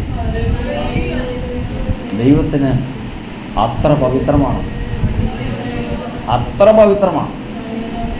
ഇതാണ് കർത്താവിന്റെ സന്നിധിയിൽ ഒരു ആരാധനയിൽ ദൈവം നോക്കിക്കൊണ്ടിരിക്കുന്നത്. ഇങ്ങനെയുള്ളവരെയാണ് കർത്താവിന് ഏറ്റവും വിലയേറിയ ജനമായിട്ട് ദൈവം കണക്കൂട്ടുന്നത്. നമ്മളിപ്പോൾ അതല്ല പറഞ്ഞത്. നമ്മളിപ്പോൾ ഇദ്ദേഹം പറഞ്ഞെന്തിനാണെന്നറിയാം? ദൈവം നോക്കുന്നതും ദൂതം നോക്കുന്നതും. ദൂതം നോക്കുന്നത് എവിടെയാണ്? ഒരു മനുഷ്യൻ നമ്മൾ പോകുമ്പോൾ ദൂതം നോക്കുന്ന ഒരു ഭാഗം നമ്മുടെ ശരീരത്തിൽ ദൂതം നോക്കുന്നതാണ് നന്മ സുവിശേഷിക്കുന്നവരെ കാൽ എത്ര മനോഹരം. കർത്താവ് നന്മ സുവിശേഷിക്കുന്നവരുടെ കാൽ. കാരണം അവരുടെ കാലിൽ എന്തുണ്ട്? ചെരുപ്പുണ്ട്. അവരുടെ കാലെന്താണ്? മനോഹരമാണ്. എന്നും നടക്കുമ്പോൾ, എന്നും ഈ കാടും മേടും കയറി നടക്കുമ്പോൾ അത്ര ഭംഗിയൊന്നും നമ്മൾ മനുഷ്യൻ നോക്കുമ്പോൾ ഉണ്ടാവില്ല. പക്ഷെ ആര് നോക്കുമ്പോൾ ഉണ്ടാവും? ദൂതം നോക്കുമ്പോൾ ഉണ്ടാകും. ദൂതം നോക്കുമ്പോൾ അത് ഭംഗിയുള്ളതായിരിക്കും. അതുകൊണ്ടാണ് കർത്താവ് ഈ കാര്യം, കർത്താവിനെ കീർത്തിക്കുന്ന ഒരനുഭവം ഏത് സമയത്തും യേശുക്രിസ്തുവിനെ കുറിച്ച് പറയുവാൻ നമ്മൾ മനസ്സൊരുക്കിയിരുന്നാൽ മതി. ഓർത്തുകൊള്ളണം, മരിക്കുന്നതിന് മുമ്പ് ദൈവം മുൻകണ്ടിട്ടുള്ള ഒരുവനെ നിന്റെ മുമ്പിൽ കൊണ്ടുവരും. നീ അവനോടത് പറയും. കർത്താവ് സ്വന്തം ആരെ പോലെ? നയമാൻ യുദ്ധത്തിൽ പിടിച്ചുകൊണ്ട് വന്ന ഒരു പെൺകുട്ടിയാണ്. ശരിയില്ലാത്തൊരു പെൺകുട്ടി. ആ പെൺകുട്ടി ഇന്ന് എവിടെയാണെന്നറിയാവോ? സിറിയയിൽ അരാമിൽ വളരുക. നയമാൻ്റെ വീട്ടിൽ, നയമാൻ്റെ ഭാര്യയുടെ ബാല്യക്കാരിയാണ്. അവിടെ കൂലിപ്പണിയാണ്. ഇങ്ങനെ ഇരുന്ന് കേൾക്കുക. അപ്പോൾ അവൾ കുറച്ച് നാൾ കഴിയുമ്പോൾ കാര്യം മനസ്സിലാക്കി. എന്താ? എൻ്റെ യജമാനന് കുഷ്ഠരോഗമാണ്. രാജ്യത്ത് ഏറ്റവും വലിയ പവറുള്ള ആളാണ്. രാജാവ് കഴിഞ്ഞാൽ അടുത്ത ശക്തിയുള്ള ഒരാളാണ്. പക്ഷെ അവന് കുഷ്ഠരോഗമാണ്. അവളുടെ യജമാനത്തിയോട് പറഞ്ഞേ, അതെ, ഇസ്രായേലിൽ ഒരു പ്രവാചകനുണ്ട്. അവൻ്റെ അടുത്ത് ചെന്നാൽ യജമാൻ്റെ കുഷ്ഠരോഗം മാറ്റിത്തരും. കർത്താവ് ഈ വാക്ക് കേട്ട് അപ്പം തന്നെ യജമാനത്തി ഭർത്താവിനോട് പറഞ്ഞു. ഭർത്താവ് അതുമായിട്ട് പോവുക. വചനം പറയുന്നതെന്നറിയാമോ? പോകുന്ന വഴിക്ക് എന്തെല്ലാം പ്രശ്നം ഉണ്ടായെന്നറിയാമോ? എന്താ കാരണം? പോകുന്ന വഴിക്ക് ഇസ്രായേലിൽ കൂടി പോകുമ്പോൾ അവിടെ പുതപ്പൊക്കെ മൂക്കിൻ്റെ താഴെ വരെ മൂടിയതിന് ശേഷം അശുദ്ധൻ അശുദ്ധൻ എന്ന് പറഞ്ഞ് കുറേ പേര് അവിടെ നടക്കുന്നുണ്ട്. അതാരാ? ഇസ്രായേലിൽ കുഷ്ഠരോഗികളുണ്ടായിരുന്നു. അപ്പോൾ അവനെ ചിന്തിക്കാൻ പാടില്ലേ, ഞാനിവിടെ ചെന്ന് കഴിഞ്ഞാൽ, ഞാനങ്ങോട്ട് ചെന്നാൽ ഈ രാജ്യത്തുള്ളവർ സൗഖ്യമായിട്ടില്ല, പിന്നെ ഞാൻ എങ്ങനെ സൗഖ്യമാവും എന്ന് സാമാന്യ ബുദ്ധി ചിന്തിക്കാൻ പാടില്ലേ? പക്ഷെ അങ്ങനെ ചിന്തിക്കാനില്ല. വിശ്വാസം മാറിപ്പോകാത്തായിരുന്നു. കാരണം എന്താ? അതാ പറയുന്നത്, ദൈവം കേൾപ്പിച്ചതാണെങ്കിൽ അത് പെൺകുട്ടിയാകട്ടെ കഴുതയാകട്ടെ, ദൈവമാണ് കേൾപ്പിച്ചതെങ്കിൽ, അത് വിശ്വാസമായിട്ട് പരിണമിച്ചതാണെങ്കിൽ ഒരിക്കലും അതിനെ തരണം ചെയ്യാൻ, അതിനെ തടുക്കാൻ ആരെക്കൊണ്ട് സാധിക്കില്ല. അവനവിടെ ചെന്നു, സൗഖ്യമായി തിരിച്ചു പോരാൻ നേരത്ത്, തിരിച്ചു പോരാൻ പോരുമ്പോഴത്തേക്കും അവന് വെറുതെ പോരുന്ന ഒരു മടി. അവൻ എലീശാ പ്രവാചകനോട് പറഞ്ഞു, ഞാൻ നിനക്ക് പ്രതിഗ്രഹം തരാം, യഹോവയാണ്, ഞാനത് മേടിക്കില്ല എന്ന് പറഞ്ഞു. ഒടുവിൽ പറഞ്ഞു, എന്നാൽ ഒരു കാര്യം ചെയ്യണം, എനിക്കൊരു പാത്രം മണ്ണ് തന്നെ, ആ മണ്ണ് കൊണ്ടുപോയി ഞാൻ അരാം ദേശത്ത് കൊണ്ടുപോയിട്ട് അവിടെ ഒരു യാഗപീഠം പണിത്, ഇനി യഹോവയ്ക്കല്ലാതെ വേറൊരു ആൾക്ക് ഞാൻ ആരാധിക്കില്ല. അപ്പോൾ സിറിയയിൽ എന്ത് തുടങ്ങി? സിറിയയിൽ അരാമിൽ യഹോവയുടെ ആരാധന തുടങ്ങി. കർത്താവിന് ജീവിതം മുഴുവനും സുവിശേഷം പറഞ്ഞ് നടന്ന വ്യക്തികൾ അവിടെ ഉണ്ടാവും. പുരോഹിതന്മാരും ശാസ്ത്രിമാരും എല്ലാം അവിടെ ഉണ്ടാവും. പക്ഷേ ഈ ഒരൊറ്റ പെൺകുട്ടി മുഖാന്തരം എവിടെ വന്നു തോന്നും? അവൾക്കും പറയാം, ഞാൻ ആരോട് സുവിശേഷം പറയാനാ, ഞാൻ ആരോട് പറയാനാ? അങ്ങനെയല്ല. ആ ഒരു ചെറിയ പെൺകുട്ടി മുഖാന്തരം ജാതികളുടെ ദേശത്ത്, അന്യദേവന്മാരെ ആരാധിക്കുന്ന ദേശത്ത് സൈന്യങ്ങളെ യഹോവയുടെ ആരാധന തുടങ്ങി. അങ്ങനെയെങ്കിൽ കർത്താവിന്റെ വചനം പറഞ്ഞ്, ചെരുപ്പുണ്ടായാൽ മതി, നിശ്ചയമായിട്ട് മരിക്കുന്നതിന് മുമ്പേ നിന്റെ മുമ്പിൽ ഒരു ദൈവം കണ്ട ഒരാളെ ദൈവം കൊണ്ടുവരും. കർത്താവിന്റെ സ്തോത്രം. അവിടെയാണ്. അതുകൊണ്ടാണ് വചനം പറയുന്നത്, ഇത് എല്ലാവർക്കും, എത്രയോ പേർക്ക് വിളമ്പിക്കോ. ഇത് ദൈവം കണ്ട ഒരാൾക്ക് എത്തണമെങ്കിൽ അത് ദൈവം വിചാരിക്കണം. അതുകൊണ്ടാണ് തീമോഥെയോസിന്റെ അപ്പോസ്തലനായ പൗലോസ് പറയുന്നത്, എന്താ, ഞാൻ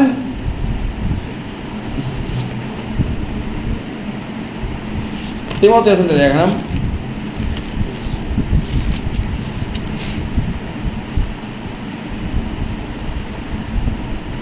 2:10.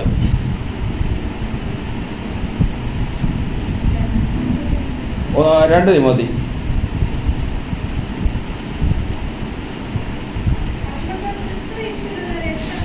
അതുകൊണ്ട് ക്രിസ്തുവേശുള്ള രക്ഷ നിത്യ തേജസ്സോടുകൂടി അവന്റെ വൃദ്ധന്മാർക്ക് കിട്ടേണ്ടതിന് ഞാൻ അവർക്കായി സകലം സഹിക്കുന്നു. അപ്പോൾ ഇത് ആർക്ക് കിട്ടണം? ജാതികളോട് സുവിശേഷം അറിയിക്കണം, എല്ലാവരോടും സുവിശേഷം അറിയിക്കണം. പക്ഷേ ഇത് ആർക്കാണ് മെയിൻ ദൈവം ഉദ്ദേശിച്ചിരിക്കുന്നത്? വൃദ്ധന്മാർക്ക് കിട്ടേണ്ടതിന്. അതാണ് പുതിയ നിയമത്തിൽ യേശു വന്നപ്പോൾ പറഞ്ഞത്. അന്ന് സിറിയയിൽ, അന്ന് ഇസ്രായേലിൽ തന്നെ അനേകം കുഷ്ഠരോഗികളുണ്ടായിരുന്നു. സൗഖ്യമായതാരാ? നയമാൻ മാത്രമേ സൗഖ്യമായുള്ളൂ. കാരണം ദൈവം മുൻകണ്ടിട്ടുള്ളവനാണ്. ആ മുൻകണ്ടിട്ടുള്ള നയമാനെ എവിടെ എത്തിച്ചു? ഈ പെൺകുട്ടിയുടെ മുമ്പിൽ എത്തിച്ചു, അവളുടെ വാക്കിന് മുമ്പിൽ. ഇന്ന് കർത്താവിൻ്റെ വചനം പറയുന്നത്, ചെരുപ്പുണ്ടായാൽ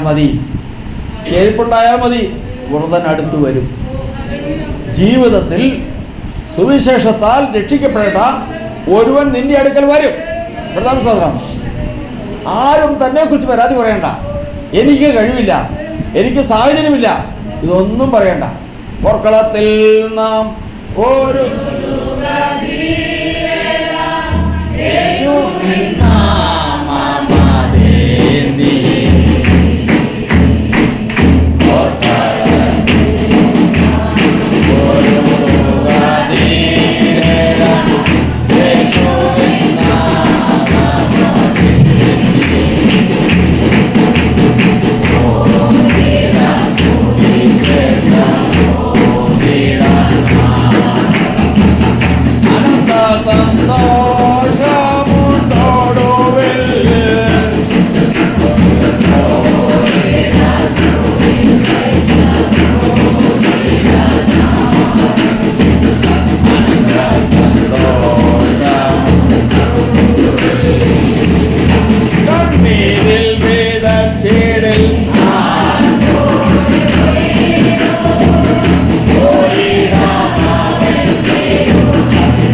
വചനത്തിൽ നമ്മൾ വായിച്ചത്, ദുഷ്ടന്മാർ ബാക്കി പറ ലജ്ജിച്ച് പാതാളത്തിൽ മൗനമായിരിക്കട്ടെ. അവരെന്നും ലജ്ജിച്ച് പാതാളത്തിൽ മൗനമായിരിക്കട്ടെ.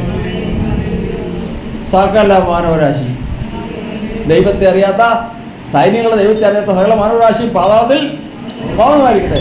നയമാനം എങ്ങനെയിരിക്കണം പറ. നയമാനം എന്ത് രീതിയായിരിക്കും? അവൻ എന്തിനാ പറഞ്ഞിരിക്കുന്നത്? ചോദ്യം മേടിച്ചോണ്ട് പോയെ. ഇനി യഹോവയല്ലാതെ വേറെ ആരാധിക്കുമെന്ന് ആരാധനയ്ക്ക് അനുവാദം മേടിച്ചോണ്ട് പോയെ. ആരാധനയിൽ ദൈവം പ്രസാദിച്ചിട്ടുണ്ടെങ്കിൽ ഇന്നും നയമാൻ എന്ത് ചെയ്തുകൊണ്ടിരിക്കുക? സംസാരിച്ചുകൊണ്ടിരിക്കുക. ഹാബേൽ സംസാരിച്ചുകൊണ്ടിരിക്കുന്നതിനോടൊപ്പം നയമാനും സംസാരിച്ചുകൊണ്ടിരിക്കുക. സകല ജാതികളും ലജ്ജിച്ച് പാതാളത്തിൽ മൗനമായിരിക്കുമ്പോൾ നയമാനും സംസാരിച്ചുകൊണ്ടിരിക്കുക. കാരണം ആര്? ഒരു പെൺകുട്ടി ആ പെൺകുട്ടിയുടെ വായിൽ കൂടി പറഞ്ഞതാ. നന്മ സുവിശേഷിക്കുന്നവരുടെ കാലം എത്ര? അവളുടെ കാല് നോക്കുമ്പോൾ എത്ര മനോഹരമാണ്. എന്താണ് അവളുടെ ദൈവത്തിൻ്റെ സന്നിധിയിലുള്ള പ്രാഗൽഭ്യം? ഇന്ന് നമ്മൾ സംസാരിക്കുന്നത് എന്താ? ഇന്ന് നമ്മൾ സംസാരിക്കുന്നത് ആരാധനയ്ക്ക് വേണ്ടി കൂടി വരുക. നമുക്ക് കർത്താവ് തന്നിരിക്കുന്നത് ഇങ്ങനെ കൂടി വന്ന് ഈ കൂട്ടായ്മയിൽ നമ്മുടെ ആരാധനയിൽ ദൈവം പ്രസാദിച്ചാൽ ഇന്ന് നമ്മുടെ പ്രാണൻ എന്ത് ചെയ്യാൻ തുടങ്ങുക? സംസാരിക്കാൻ തുടങ്ങുക. കർത്താവ് സാധനം അതിൻ്റെ തുടർച്ചയാണ്. രക്ഷിക്കപ്പെടുമ്പോൾ അതിന് ചില ക്രമങ്ങളുണ്ട്. അപ്പോൾ ഇന്നും ഈ ലോകത്തിന് ഇതിൻ്റെ വിലയൊക്കെ അറിയണമെങ്കിൽ ഈ കാണുന്ന മഹിമയിലിരിക്കുന്ന അനേക ജാതികളും അധികാരത്തിലിരിക്കുന്നവരും ഭയങ്കരമായ ഉന്നതിയിലിരിക്കുന്നവരും എല്ലാവരും നാളെ താവടിയായി ലജ്ജിച്ച് പാതാളത്തിൽ മൗനമായിരിക്കുന്നത് കാണുമ്പോൾ അന്ന് പറയും, എൻ്റെ ദൈവം എനിക്ക് ചെയ്തത് എത്ര വലുത്. സംസാരിപ്പാൻ കഴിയുന്നു, മുഖം പ്രകാശിക്കുന്നു, ദൈവത്തിന് മുമ്പാകെ നിൽക്കുന്നു, വെളിച്ചം കാണുന്നു, വെളിച്ചത്തിൽ വസിക്കുന്നു. ഇങ്ങനെ വലിയൊരു പ്രതിഫലം ഈ ആരാധനയിൽ കൂടി കർത്താവ് നമുക്ക് തന്നിരിക്കുമ്പോൾ നമ്മളുടെ ആരാധന ദൈവത്തിന് പ്രസാദകരമായിരിക്കട്ടെ. അതെങ്ങനെയുള്ളതായിരിക്കണം? ബുദ്ധിയുള്ളതായിരിക്കണം. ഏറ്റവും വലിയ ബുദ്ധി എന്താണ്? കാൽവരി. കർത്താവ് മനുഷ്യ വംശത്തിന് വേണ്ടി യാഗമായി തീർന്ന ആ ജ്ഞാനത്തിനപ്പുറം ഒരു ബുദ്ധിയില്ല. അതുകൊണ്ട് ഒരു മനുഷ്യൻ്റെ ഹൃദയത്തിൽ എപ്പോഴും ഉണ്ടാകേണ്ടതാണ് കർത്താവ് എനിക്ക് വേണ്ടി എന്ത് ചെയ്തു എന്നുള്ളത്. ദൈവത്തിൻ്റെ ആത്മാവ് നമ്മെ സഹായിക്കട്ടെ. ദൈവത്തിൻ്റെ പരിശുദ്ധാത്മാവ് ഈ ആരാധനയിൽ കൂടി വലിയ പ്രവർത്തിക്കട്ടെ. നമ്മെ കർത്താവ് കൂട്ടുവരുത്തിയിരിക്കുമ്പോൾ ഒരു സഭ എന്താണ്, അവിടെ നടക്കുന്ന ആരാധന എന്താണ്, ആരാധന സംഭവിക്കുന്നത് എന്താണ്? അനേകർ ഇതൊന്നും അറിയാതെ ഇന്ന് ഒന്ന് നാളെ വേറൊന്ന് ഇങ്ങനെ പല വിധങ്ങളിൽ പോയി മൗനമായിരിക്കുന്നത്. വചനം വായിച്ചിട്ടുണ്ടോ? മരിച്ചവരും മൗനത്തിൽ ഇറങ്ങിയവരും ദൈവത്തെ കല്ലറയിലേക്ക് നോക്കി ചത്ത് കിടക്കുന്ന ഒരാൾ, ശവപ്പെട്ടിയിലിരിക്കുന്ന ആൾ, ഇവൻ എന്ത് ഭയങ്കരനാടാ, ഇവൻ ഒന്ന് ശ്രദ്ധിക്കുന്ന പോലും ഇല്ലെന്ന് നമ്മൾ പറയോ? പിന്നെ ആരെക്കുറിച്ച് അത് പറഞ്ഞേങ്ങനെ? അതായത് ഇതങ്ങ് വിട്ടുപോയാൽ സ്തുതിക്കാനൊന്നും പറ്റില്ല. മൗനതയിലിറങ്ങിയവര് എങ്ങനെ മൗനതയിൽ ഇറങ്ങണേ? ദുഷ്ടന്മാർ ലജ്ജിച്ച് ആ മൗനത ഇപ്പോൾ തന്നെ ആരാധനയെ ഗണ്യമാക്കാതെ സ്വന്തം വഴിക്ക് പോകുമ്പോൾ ഇപ്പോൾ തന്നെ സംഭവിക്കും. കർത്താവിന് സ്തോത്രം. അവർക്ക് സ്തുതിക്കാൻ കഴിയില്ല. നമുക്ക് കർത്താവ് ചെയ്തത് എത്ര വലുത്. ഇന്ന് കർത്താവിൻ്റെ സന്നിധിയിൽ നമ്മുടെ ലക്ഷ്യം അതായിരിക്കട്ടെ. ദൈവമേ, ഞാൻ മറ്റുള്ളവരെന്ത് ചെയ്യട്ടെ, ആരെങ്കിലും എന്തെങ്കിലും പറയട്ടെ, ആരെങ്കിലും എത്രയേറെ ഉപദ്രവിക്കട്ടെ, അതൊന്നും ഗണ്യമാക്കണ്ട. എനിക്കൊരൊറ്റ കാര്യം മാത്രമേ ഉള്ളൂ. എൻ്റെ ദൈവമേ, എൻ്റെ പ്രാണൻ എൻ്റെ ആയുസ് അവസാനിക്കുന്നതിന് മുമ്പേ ചെയ്യണം, സംസാരിക്കണം, പ്രകാശിക്കണം, വെളിച്ചം കാണണം, എനിക്ക് വെളിച്ചത്തിൽ വസിക്കണം. മറ്റൊന്നും എനിക്ക് ആഗ്രഹമില്ല. കാരണം എന്നെ ആരാധിപ്പാൻ, എൻ്റെ ജനത്തെ വിട്ടയക്കാൻ അരുളി ചെയ്ത ദൈവം എനിക്ക് തന്നിട്ടുള്ള വാഗ്ദത്തം അതാണ്. നാളെ കർത്താവിനുമ്പാകെ വീഴാതെ വണ്ണം തൻ്റെ മഹിമാസനത്തിൽ കളങ്കമറ്റവരായി ആനന്ദത്തോടെ നിർത്തുവാൻ കഴിവുള്ള ദൈവത്തെ ഞാൻ വിളിച്ചപേക്ഷിക്കുന്നു. കർത്താവ് സ്തോത്രം. കർത്താവിൻ്റെ ആത്മാവ് നമ്മെ സഹായിക്കുമാറാകട്ടെ. ദൈവങ്ങളിലേക്ക് നമുക്ക് സമർപ്പിക്കാം. നമുക്ക് കുട്ടികളെ മടക്കാം. ഒരു വാക്ക് പ്രാർത്ഥിക്കാം. പരിശുദ്ധനായ ദൈവമേ, സ്വർഗസ്ഥ പിതാവേ, ഈ നല്ല സമയത്തിനായി ഞങ്ങൾ കർത്താവിനെ സ്തുതിക്കുന്നു. ഇന്ന് കർത്താവേ, ഞങ്ങൾ കർത്താവിനെ ആരാധിക്കുന്നു. അതുകൊണ്ട് എന്ത് ലഭിക്കുമെന്ന് കർത്താവെ പലപ്പോഴും ഞങ്ങൾ ഗ്രഹിക്കുന്നില്ല. പലപ്പോഴും ഞങ്ങൾ കർത്താവെ എന്ത് പ്രാപിക്കുമെന്ന് കർത്താവ് നിശ്ചയമില്ല. ഇങ്ങനെ നിശ്ചയമില്ലാതെ കൊണ്ട് ഞങ്ങൾ പോയിക്കൊണ്ടിരിക്കുമ്പോൾ ദൈവമേ, ഇന്ന് ഈ പ്രാർത്ഥനകൾ, ഈ ആരാധനകൾ ദൈവം പ്രസാദിച്ച് ഞങ്ങളെ പുതിയൊരു അനുഭവത്തിലേക്ക് നയിക്കണം. ഓ ഹല്ലേലൂയ, ഹല്ലേലൂയ, ഹല്ലേലൂയ, ഹല്ലേലൂയ. കർത്താവേ, സ്തോത്രം, സ്തോത്രം, സ്തോത്രം. സിയോൻ സൈന്യമേ, ഉണർന്നിടുവീൻ, ഒരു ദുഃഖിതയമേ